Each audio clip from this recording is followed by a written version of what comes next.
Hi, my name is Jenni Jorgensen. I'm a nurse practitioner and I'm a co-owner of Frontier Pediatric Partners in Twin Falls, Idaho, and we're talking about sleep training.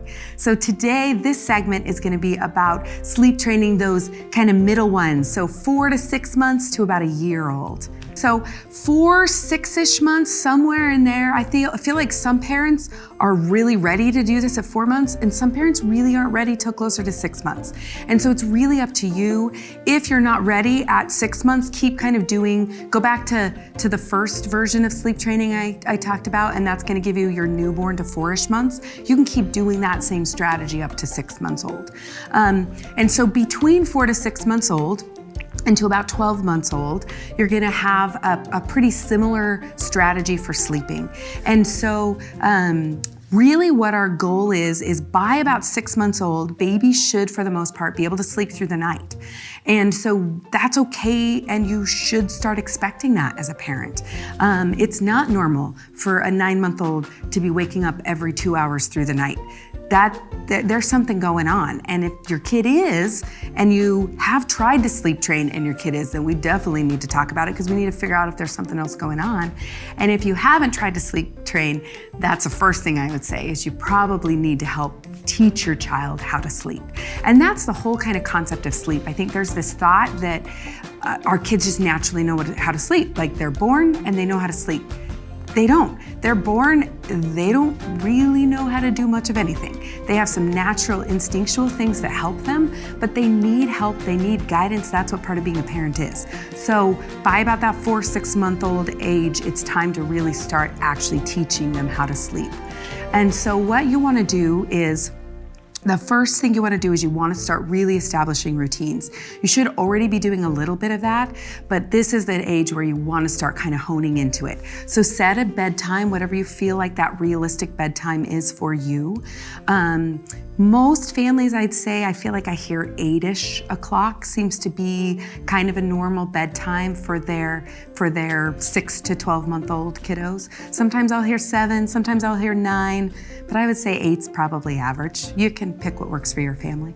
And I want you about an hour before bedtime, I want you to be start your routine. So we take a bath, we read a book, we brush our teeth or we brush our gums, we feed, we sing a song, we read a story. We do these lovely, soothing, wonderful things that kids love and parents love, and it is an important part of bonding with your kid and being a parent. And it really also starts setting their brain to saying, oh, we do these things and then I go to sleep. And so you want to have that same routine. I do these things and those are the things I do that tell me I need to go to sleep. And so one of the last things you want to do is you want to feed your baby. And the key at this point, when they were littler, you could feed them, snuggle them till they're asleep.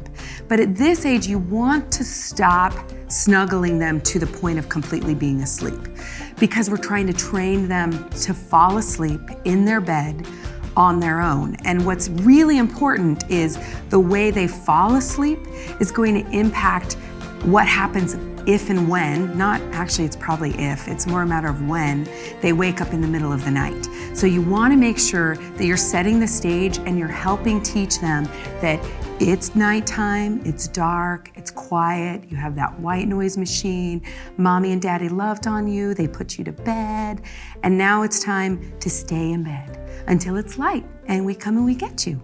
So you want to, one of the last things you want to do is you want to probably feed them. And then what you want to do is you want to, at this point, you don't have to necessarily swaddle. If your kids, my kids like to swaddle till about 9 months. So I started just kind of putting a loose swaddle on them with the muslin blanket at that point.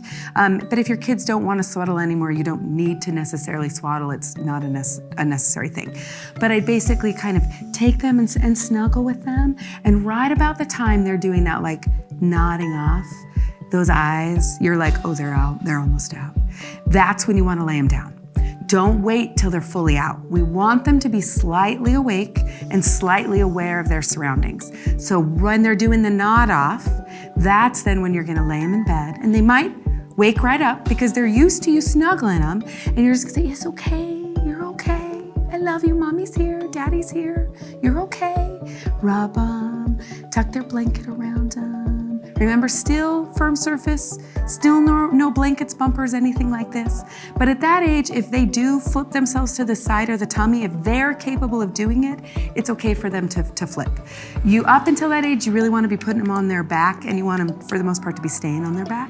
But as they're hitting that 4-6 month age, they're going to start rolling, and they might start rolling onto their side or their tummy because they're more comfortable there, and that's okay. Because as long as they can get themselves in that position, they can get themselves out of that position. But again, firm surface, no blankets, extra blankets, bumpers, stuffed animals, you don't want anything that. This is also a really good age to start using like a sleep sack, so that you don't have to worry about blankets working their way up. You can just stick them in a warm sleep sack, zip them up, and it's on there, and you don't have to worry about it. So you lay them down. They might wake up, you calm them down. They might not. They might be like, and I'm out. And that's perfect. And then what you're gonna do is you're just gonna walk out and walk away. And if you hear them wake up, you go back in, you soothe them. It's okay, it's time to go to bed. But here's the key. You don't pick them back up and you don't feed them. Because if you do that, what you're just reinforcing is that you need me to do something to help you fall asleep. And that's what we're trying to train them. You don't need me. You've got all the things you need inside of you to fall asleep.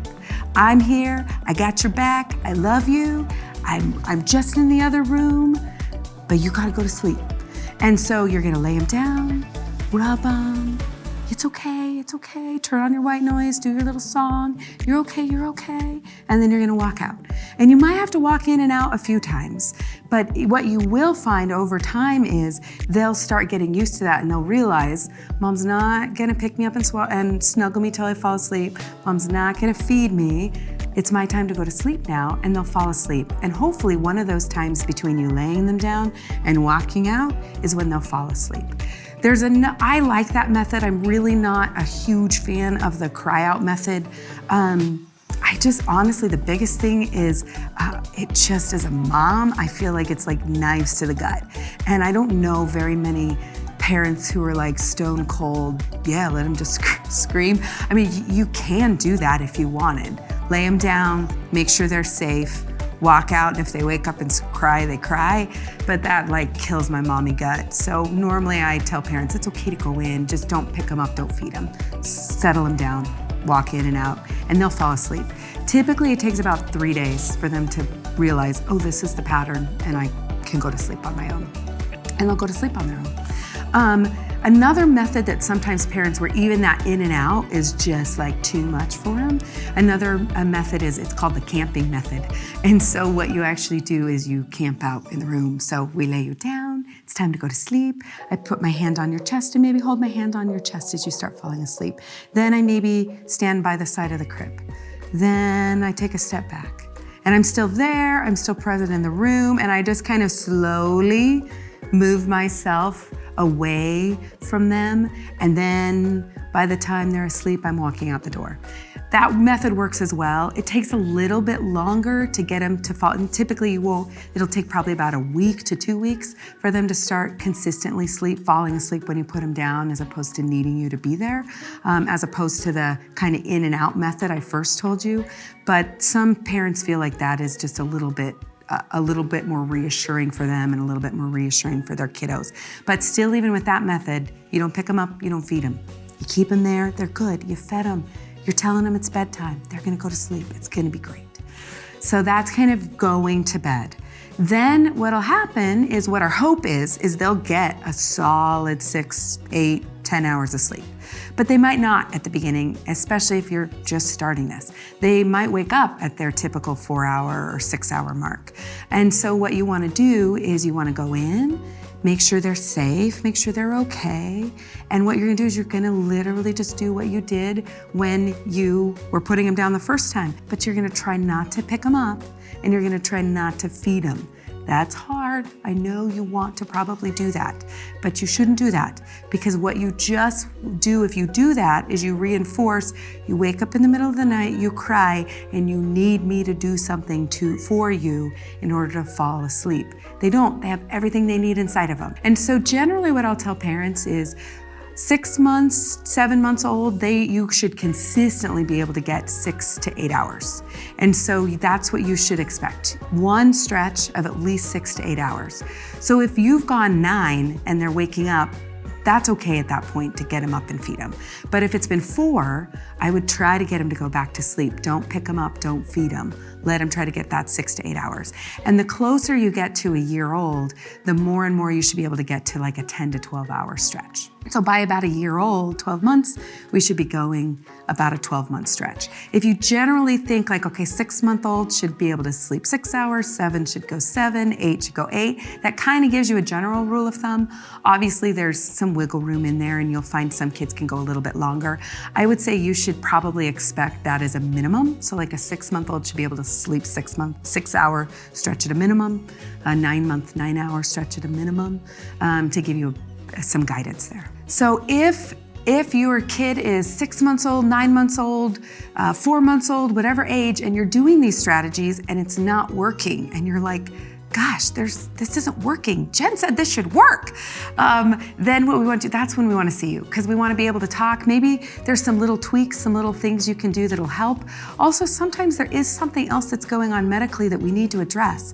That them not sleeping is showing you that they don't have everything within them that they need. There's something else going on that we need to give them and that we need to maybe address or fix to help them sleep. And so if you're finding that you're doing these strategies and it's not working, we want you to call us, bring them in, and we want to work with you and help you out with that.